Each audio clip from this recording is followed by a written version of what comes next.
Hi everyone, সকলকে স্বাগত। আজকে আমরা যে সিরিজটা চালাচ্ছিলাম রেশিও অ্যান্ড প্রপোর্শনের প্রতিটা টাইপ একদম জিরো থেকে অ্যাডভান্স লেভেলে, আজকে আমরা তার 4 নম্বর সেটটা আলোচনা করব। কিছু ভালো ভালো অঙ্ক নিয়ে এসেছি এবং কনসেপ্ট ক্লিয়ার করব অঙ্কের মাধ্যমে। চলো তাহলে শুরু করা যাক। 4 নম্বর সেটের প্রথম অঙ্কটা কি বলেছে দেখো। এখানে একটা রেশিও দিয়ে আছে a plus B plus C is to D equal to 13:2, b plus c plus d is to a equal to 4:1, c plus d plus a is to b equal to 5:1। তাহলে a is to b is to c is to d এর অনুপাতটা নির্ণয় করতে বলেছে।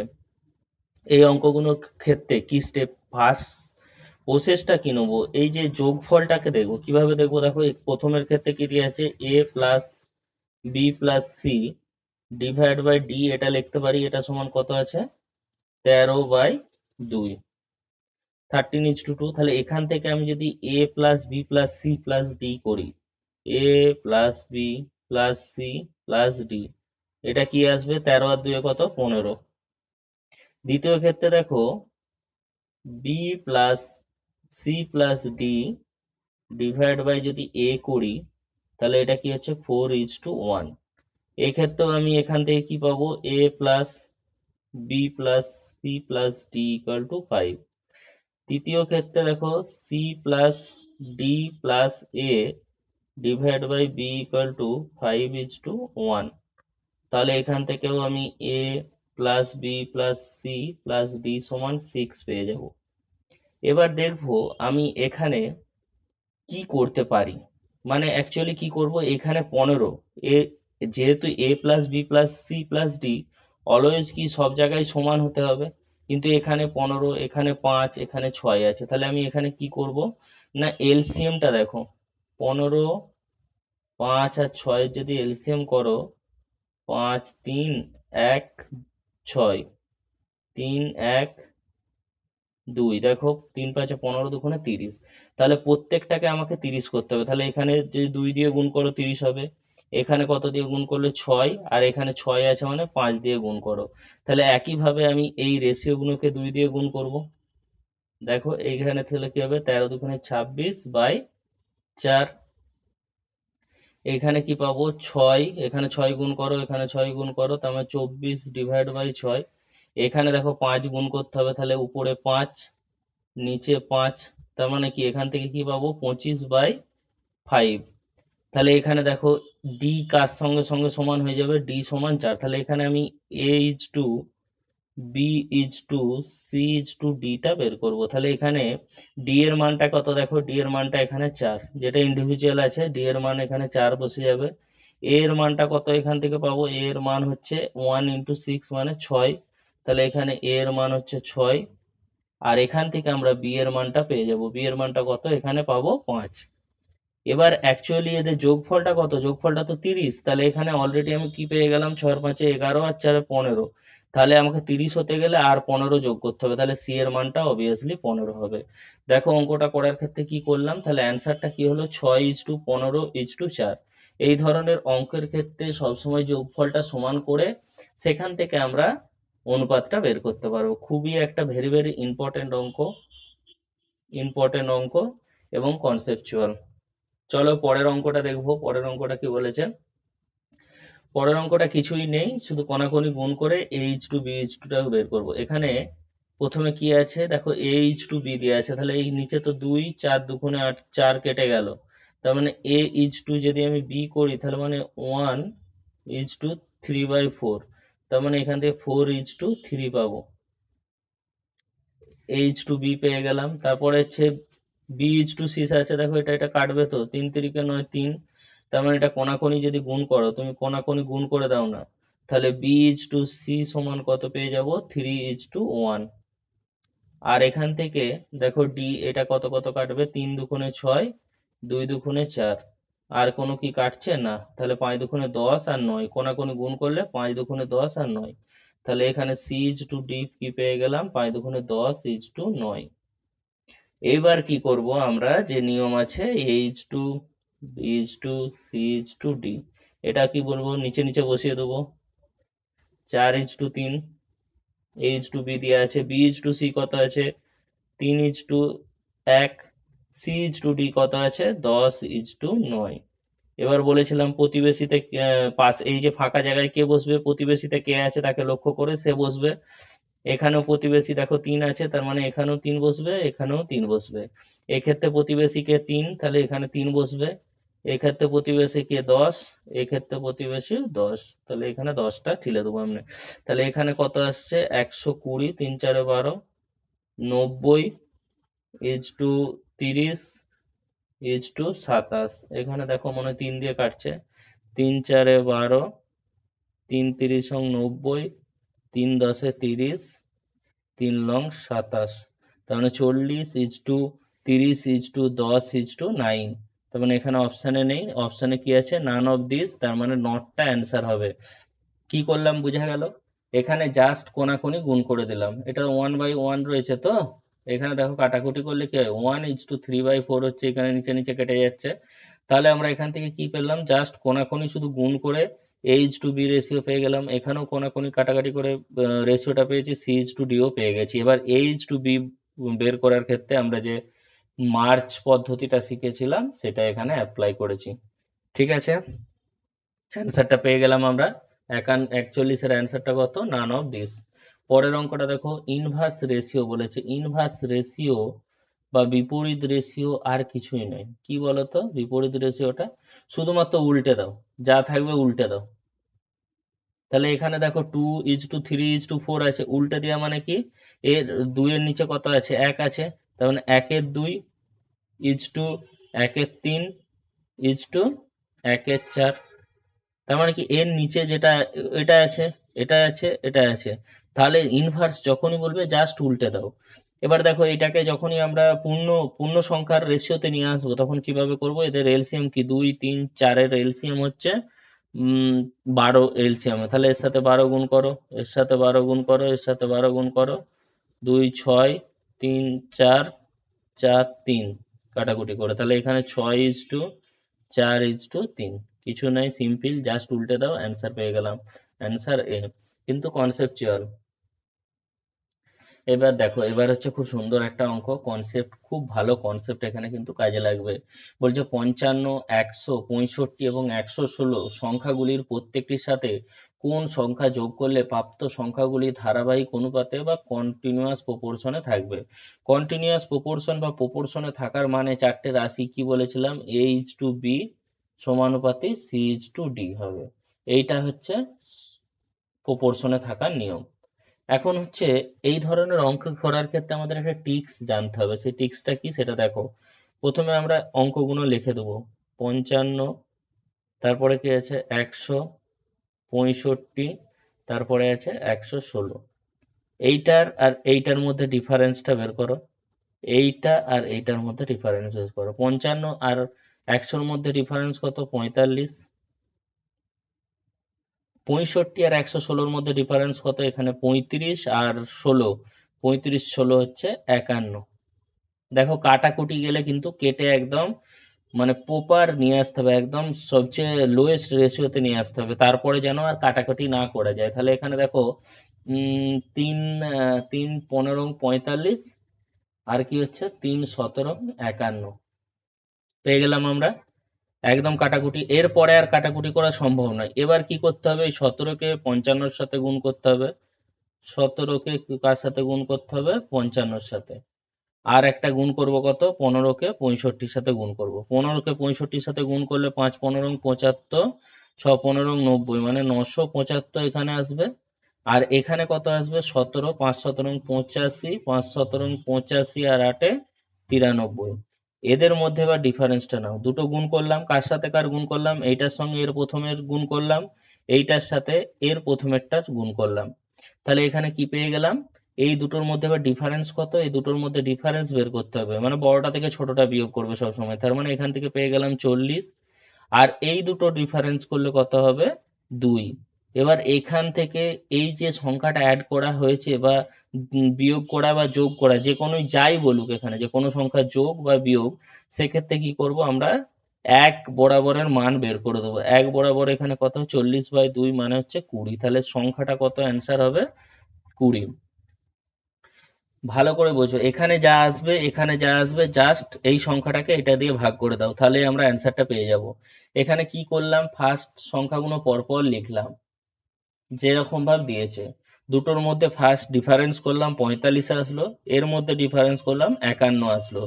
এবার এই যে যে রেশিও, এই রেশিওটাকে কাটাকুটি করে একদম মানে লোয়েস্ট ইয়েতে নিয়ে আসতে হবে, যাতে করে এরপর আর কাটাকুটি করা সম্ভব না হয়। তারপর কি করব, এই 17কে 55-র সাথে গুণ করেছি, 15কে 65-র সাথে গুণ করেছি। 15কে 65-র সাথে গুণ করে পেয়েছি 975, 55-র সাথে 17কে গুণ করে পেয়েছি 935। এদের মধ্যে ডিফারেন্সটা নেবো কত, 40 এসেছে। আর এদের মধ্যে ডিফারেন্সটা কত এসেছে, 2 এসেছে। এক বরাবর যে সংখ্যাটা আছে একের মানটা বের করলাম, 2 বরাবর যদি 40 হয়, এক বরাবর কত, 20। এই 20 হচ্ছে অ্যান্সার। কোনো জায়গায় যদি যোগ, অ্যাড বলে বা সাবট্রাকশন বলে, যে যোগ বা বিয়োগ করা হয়েছে, সংখ্যাগুলি প্রপোর্শনে আছে, সেক্ষেত্রেও কিন্তু এই একই ফান্ডা ইউজ করব। চলো আরো এই ধরনের কয়েকটা অঙ্ক নিয়েছি, সেখান থেকেও আমরা দেখব। বলেছে x is subtracted from each 23, 39, 32 and 56। এই সংখ্যাগুলো থেকে কি হচ্ছে, x বিয়োগ করা হচ্ছে, যাতে করে সংখ্যাগুলি কি হচ্ছে, সমানুপাতে থাকে। দেখো এখানে লিখে দিয়েছে সমানুপাতে থাকে। তাহলে এই ধরনের অঙ্ক করার ক্ষেত্রে আমরা কি বললাম, প্রথমে 23 লেখো, তারপরে 39 লেখো, তারপরে 32, তারপর হচ্ছে 56। এবার এই দুটোর মধ্যে বিয়োগ করলে কত হবে, 23 39 মানে 16। আর এই দুটোর মধ্যে বিয়োগ করলে কত হচ্ছে, 18 আর 6 24। 8 দিয়ে যদি করো, 8 দুগুণে 16, 3 আষ্টে 24। এবার এইটার সাথে এইটার গুণ হবে, এইটার সাথে এইটার গুণ, এইটার সাথে এইটার গুণ, 32 দুগুণে 64। আর এইটা 3 তিরিকে 9, 3 দুগুণে 6। আর এবার এইটার মধ্যে ডিফারেন্স কত, 4 5, 5 আর 4 9। আর এর মধ্যে ডিফারেন্স কত, 1। তাহলে 1 বরাবর 5 পেয়ে গেলাম। তাহলে 1 বরাবর 5 পেয়ে গেছি মানে এক্স এর মানটা কত, এক্সটা তো যোগ বা বিয়োগ করা হয়েছে, তাহলে এক্স এর মানটা 5 পেয়ে গেলাম। এখন বলেছে এদের মধ্যে মিন প্রপোর্শন। আমরা কি জানি, মিন প্রপোর্শন সমান কত, বি স্কোয়ার সমান এসি। তার মানে বি সমান রুট ওভার এসি। তার মানে কি, এইটা হচ্ছে এক্স প্লাস 4, এইটা রুট ওভার 3x+1। তাহলে এখানে 5 মানে কত, 5 যদি বসাও এক্স এর জায়গায় 9, 15 16, তার মানে এখানে হচ্ছে 3 আর এখান থেকে 4, তার মানে অ্যান্সারটা হবে 12। এখানে অ্যান্সারটা হচ্ছে 12, যে মিন প্রপোর্শনটা চেয়েছে। কি করলাম এখানে, এই যে কনসেপ্টটা, কিন্তু এটা ভেরি ভেরি ইম্পর্টেন্ট কনসেপ্ট, এটা খুবই ইম্পর্টেন্ট কনসেপ্ট। এসএসসি জিডিতেও কিন্তু এই ধরনের অঙ্ক এসেছিল। চলো দেখি আরো এরকম ধরনের অঙ্ক আছে কিনা, নিয়েছি কিনা, তাহলে সেটাও আরো বোঝালে ভালো বুঝে যাবে। হ্যাঁ, এখন একটা নিয়েছি আমি, এক্স ইজ সাবট্রাক্টেড, বলছে এটা থেকে যদি এক্স বিয়োগ করা হয় তবে প্রাপ্ত সংখ্যাগুলি দেখো সমানুপাতে থাকে। তাহলে এখানে একইভাবে লেখো 24, 40, 33, 57। এখান থেকে এক্স এর মানটা বের করবো, 24 মানে এখানে 16, 33 থেকে মানে 17, আর সাথে 17 যোগ করলে 50, আর সাথে কত, 24। 8 দুগুণে 16, 3 আষ্টে 24। 3 24 অঙ্ক, 3 4-এ 12 2, 3 দুগুণে 6, 7 72, 66। দেখো এই দুটোর মধ্যে যদি ডিফারেন্স করো বা বিয়োগ করো, তাহলে কত আসছে, এখান থেকে 6 আর এখান থেকে বিয়োগ করলে 1। দেখো 1 বরাবর মানটা 6ই আছে, তার মানে এখানে আর কিছু করতে হচ্ছে না। তাহলে এক্স এর মানটা কত, 6।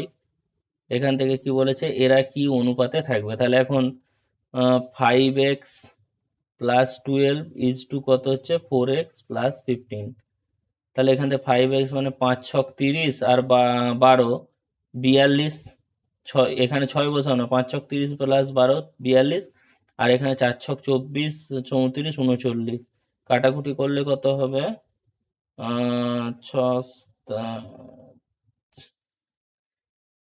3 14 42, 3 13 39। দেখো 14:13, অ্যান্সার কত আছে, 14:13। কি করলাম, এই কনসেপ্টটাই কিন্তু লাগিয়ে আমরা অঙ্কটা করলাম, একদমই ইজি। চলো পরের অঙ্ক দেখবো। পরের অঙ্ক আবার একটা কনসেপ্ট। কি বলেছে, দুটি পাত্র এ এবং বি তে দুধ ও জলের অনুপাত যথাক্রমে দেওয়া আছে। দুধ আর জলের অনুপাত দেওয়া আছে, উভয় পাত্র থেকে সমপরিমাণ তরল বের করে একটি নতুন পাত্রে ঢালা হলো।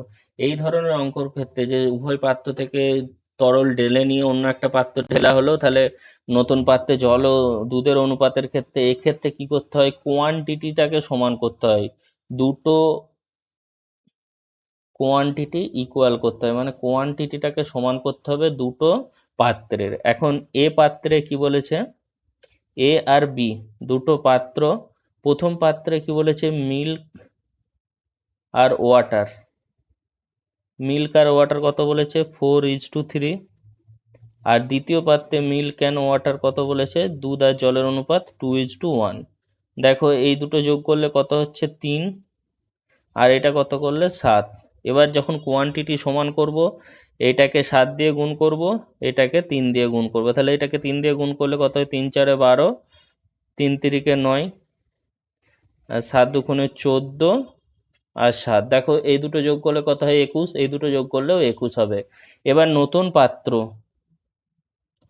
নতুন পাত্রে জল আর ইয়ের অনুপাতটা কি হবে, কি বলেছে, জল আর দুধ। জল আর দুধ নতুন পাত্রে, তাহলে জল কত কত আছে, জলের পরিমাণটা দেখো 9 আর 7, যোগ করে দাও 9 আর 7। আর এখানে কত হচ্ছে, 12 আর 14, 9 এর সাথে 16, 12 আর 14 হচ্ছে 26, 8×2 = 16, 13×2 = 26। তাহলে 8:3 হচ্ছে অ্যান্সার বি। এখানে কি করলাম, যখন এই ধরনের অঙ্ক থাকবে, কোনো পাত্র থেকে জল তুলে নিয়ে সমপরিমাণ বা কোনো অনুপাতে তুলে নিয়ে অন্য একটা পাত্রে ঢালা হলো, সেই ক্ষেত্রে কি করতে হবে, সেই ক্ষেত্রে কোয়ান্টিটিটাকে সমান করতে হবে দুধ জলের অনুপাত বের করতে গেলে। দেখো এখানে কোয়ান্টিটিটা সমান করেছি, দেখো কোয়ান্টিটি এই দুটো যোগ করলেও যা আসবে, এই দুটো যোগ করলেও তাই আসবে। কিভাবে করলাম, এই দুটো যোগ করে 3 এখানে, আর এই দুটো যোগ করে 7, তাহলে এইটাকে 7 দিয়ে আর এটাকে 3 দিয়ে গুণ করে এই জায়গাটা পেলাম। এবার নতুন পাত্রে কি করব, জলটা যোগ করে দাও আর দুধটা যোগ করে বসিয়ে দাও, তাহলেই অনুপাতটা পেয়ে যাব।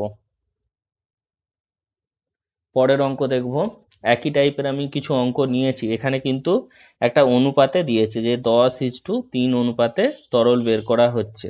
তাহলে এখানে দেখো আগে কি করব, আমি এ আর বি পাত্র, দুধ আর জল, মিল্ক অ্যান্ড ওয়াটার 2:3, আর এখানে মিল্ক অ্যান্ড ওয়াটার কত বলেছে, 2:1। এখানে 3, এখানে কত, 5। তার মানে ফার্স্ট এটাকে 5 দিয়ে গুণ করব, এটাকে 3 দিয়ে গুণ করব। কিন্তু এখানে অনুপাতে বলে দিয়েছে না, 10:9, তাহলে এর সঙ্গে 10 গুণ করো, আর এর সঙ্গে কি করব, 10:3, তার মানে এর সঙ্গে 3 গুণ করো। দেখো 3 3 কেটে যাবে, 3 3 কেটে গেল, তার মানে এখানে 10×2 = 20 আর 30, আর এখানে 5×2 = 10, 5। তাহলে নতুন পাত্রে কি হবে, জল আর দুধের অনুপাত। জলটা কত হবে, জল দেখো এখানে 30, 5, 35, আর এখানে 30। 5 দিয়ে দেখো, 5 7 35, 5 6 30, তাহলে এখানে অ্যান্সারটা কত হবে, 7:6। এখানে যখন অনুপাতটা বলে দেবে না, এই যে 10:3 অনুপাতে, তখন 10 যে যে পাত্রের কথা বলেছে সেখানে 10 দিয়ে গুণ হবে, আর যে পাত্রে সেকেন্ড পাত্র 3 বলেছে 3 দিয়ে গুণ হবে। ফার্স্ট হচ্ছে ইকুয়াল করার জন্য, দেখো এটা 3 দিয়ে গুণ হয়েছে, এটা 5 দিয়ে গুণ হয়েছে, তারপরে যে অনুপাতে থাকবে সেই অনুপাতগুলো গুণ হবে। এবার এটা কেটে দিয়েছি, 3 3 কেটে দিয়েছি, 3 3 এখানে সমান আছে, কাটাকুটি করা গেলেও করা যাবে। এখানে 5 আর 2 কাটা যেত, এটা কাটা হয়নি, তাই হয়ে গেছে অ্যান্সার, অসুবিধা নেই। এখানে কেটে দিলেও তুমি পেয়ে যেতে পারতে। 5×2 = 10 করে দাও, দেখো 5 দিয়ে যদি কেটে দিই, 2 10, তার মানে এখানে কত হচ্ছে, 2 দিয়ে যদি গুণ হয়, প্রথমেরটা আসবে 4 6, আর দ্বিতীয়টায় আসবে 2 1, তার মানে এখানে দেখো মিল্কটা হয়ে যাবে 6, আর জলটা হয়ে যাবে 7। একই অ্যান্সার আসবে, এটাও কাটাকুটি করা যেত, যা কাটাকুটি হয় না, অ্যান্সার ঠিক আছে। এবং কনসেপ্টটা আমরা ক্লিয়ার করতে পারছি। এই ধরনের অঙ্ক থাকলে কি করব, আরো দেখো অঙ্ক নিয়েছি মনে হচ্ছে এরকম, হ্যাঁ নিয়েছি। দেখো এখানেও একটা কি বলেছে, একই অঙ্ক, একইভাবে এটা এ আর এটা বি ভেসেল। এখানে 4:3, আর এখানে 2:1। তাহলে এখানে কি বলেছে, 14:9 অনুপাতে বের করা হয়েছে। তার আগে কি করব, এটা তো 7, 4 3 7, এটা 3, তার মানে এর সাথে 3 গুণ হবে, এর সাথে 7 গুণ হবে। তার সঙ্গে কি হয়েছে 14:9 অনুপাতে, তাহলে 14 গুণ হলো এখানে 9। দেখো 3 3-কে 9 কাটলো, 7 2-এ কেটে গেল, তার মানে এখানে 8 3 দুগুণে 6, 3 দুগুণে 6 3। এবার নতুন পাত্র চলে আসো, নতুন পাত্র।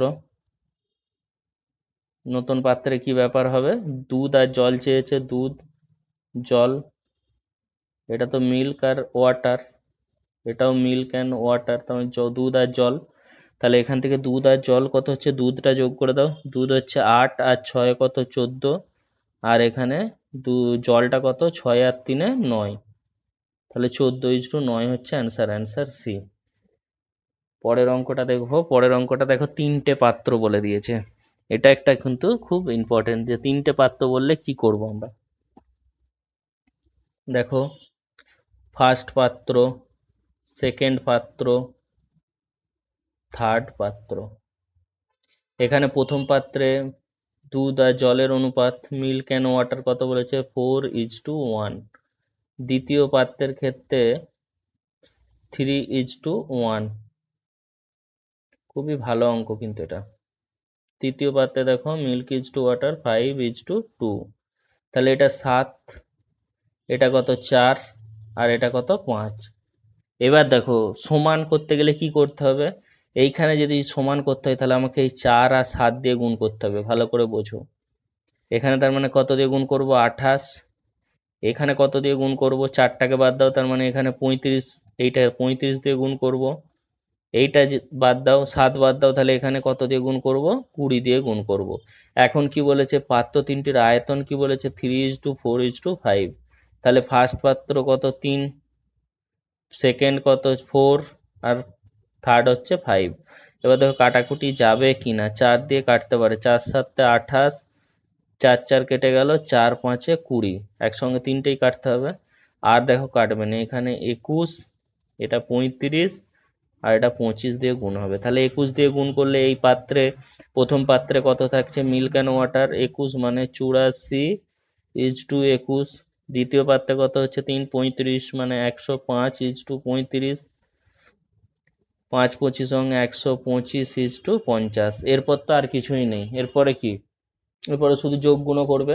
তাহলে নতুন পাত্রে মিশানো হয়েছে, সেখানে দুধ আর জলের অনুপাত কি হবে, দুধ আর জল কি হবে, দুধ যোগ করো, দুধ কত আছে 84 প্লাস এখানে 105 প্লাস 125 ইজ টু জল কত আছে, জল দেখো আছে 21 প্লাস সেকেন্ডে কত আছে 35 প্লাস 50। তাহলে এখানে যোগ করলে 230, 230 আর 84 314, এটা যোগ করলে আসলো, আর এটা হচ্ছে 35 80 85 20 105 106, 105 আর 314 আর 106। তাহলে পেয়ে গেলাম আমরা এবার এটা 100 150 157 ইজ টু কত হবে 52 দুগুণে 106, 157 দুগুণে 114, আর 52 দুগুণে 106। এরপর আর কাটাকুটি হবে, কাটাকুটি আর হবে না। তাহলে 157 আর 52 হবে না, ও এখানে গুণ 52 নয়, 53, এটা এইখানটা গন্ডগোল করে দিচ্ছি। 53 দুগুণে 106, 52 দুগুণে নয়। অঙ্ক করতে গিয়ে এরকম কনসেপ্ট, এই ক্যালকুলেশনের প্রবলেম হচ্ছে একটু আধটু। দেখো এটা হচ্ছে 157 দুগুণে 314, 53 দুগুণে 106, তাহলে অ্যান্সারটা কত হচ্ছে, অ্যান্সার হচ্ছে অ্যান্সার এ। কি করলাম ভালো করে বোঝো, অঙ্কটা কিন্তু খুবই ইম্পর্টেন্ট, স্টার দিয়ে রাখো। এই ধরনের অঙ্ক 5 বার প্র্যাকটিস করে নেবে, ঠিক আছে। কি হয়েছে, প্রথম পাত্র প্রথম পাত্র, সেকেন্ড পাত্র, তৃতীয় পাত্র, তিনটে পাত্র নেওয়া হয়েছে। এখানে মিল্ক অ্যান্ড ওয়াটারের যে রেশিও সেই তিনটে দেওয়া আছে, সেগুলো যোগ করে এটা পেয়েছি। এবার যখন মানে কোয়ান্টিটি সমান করতে যাব, তখন কি করব, এই যে 5 4 7 এলসিএম, তো এলসিএম এ দেখো এই দুটো গুণ করলে তবেই আমি কিন্তু এখানে পাঁচটা তো অলরেডি থাকছে, সেই জন্য এটা 4 আর 7 দিয়ে গুণ করা হয়েছে 28। এই ক্ষেত্রে দেখো 4 বাদ দিয়ে 5 আর 7 35 দিয়ে গুণ করা হয়েছে। এই ক্ষেত্রে 7টা বাদ দিয়ে 5 4 20 দিয়ে গুণ করা হয়েছে। তারপরে যে অনুপাতটা বলেছে পাত্র তিনটের অনুপাত, সেই অনুপাতটা নিয়ে নেওয়া হয়েছে 3 4 5। এখান থেকে এবার গুণ করে যেটা পেয়েছি, এবার নতুন পাত্রে যখন ঢালা হয়েছে দুধ আর জলের অনুপাত আমরা পেয়ে গেছি। এটা যোগ করে জাস্ট কাটাকুটি করে 157:53 অ্যান্সার এ। চলো পরের অঙ্কটা কি বলেছে, পরের অঙ্কটাও কিন্তু একটা ভালো অঙ্ক আছে। দুটি সমান গ্লাস যথাক্রমে 1/3 1/4 দুধ দিয়ে ভরা। দুটো সমান গ্লাস বলেছে, ধরো এটা একটা সমান গ্লাস, এটা একটা সমান গ্লাস। এরপর গ্লাস দুটিকে জল দিয়ে পূর্ণ করা হলো, সবকিছু একটি টবে ঢালা হলো। টবে নতুন টবে নতুন টব, ওই যে টাব বলিস, টবে নতুন দুধ ও জলের অনুপাত কত? দেখো এখানে কি বলেছে, ফার্স্ট গ্লাসটায় 1/3 কি আছে, দুধ আছে, আর তৃতীয়টাই 1/4 দুধ আছে। আমি 1/3 1/4 কে যদি মনে করি এখানে টোটাল 3 আর এটা টোটাল যদি 4 ধরে নিই, তাহলে এক্ষেত্রে মিল্ক অ্যান্ড ওয়াটার কত হতে পারে? টোটাল যদি 4 হয়, 1/3 হচ্ছে মিল্ক, তার মানে 1 মিল্ক হলে 2 জল হবে। এই ক্ষেত্রে কি 1/4 মানে 1 যদি মিল্ক হয়, বাকি 3 কি হবে, জল হবে। এইবার দেখো এই দুটোকে তো একটা জায়গায় ঢালা হয়েছে, এই ক্ষেত্রে কনসেপ্টটা কি হবে, এবার কোয়ান্টিটি ইকুয়াল করতে হবে। কোয়ান্টিটি ইকুয়াল করতে গেলে 2 একে 3, এখানে 3 এখানে 4, তার মানে এটাকে 4 দিয়ে গুণ করো, এটাকে 3 দিয়ে গুণ করো, তার মানে 4 একে 4, 4 দুগুণে 8, 3 একে 3, 3 তিরিকে 9। তাহলে এবার নতুন পাত্রে চলে আসো, নতুন টব যেটা বলেছে এখানে।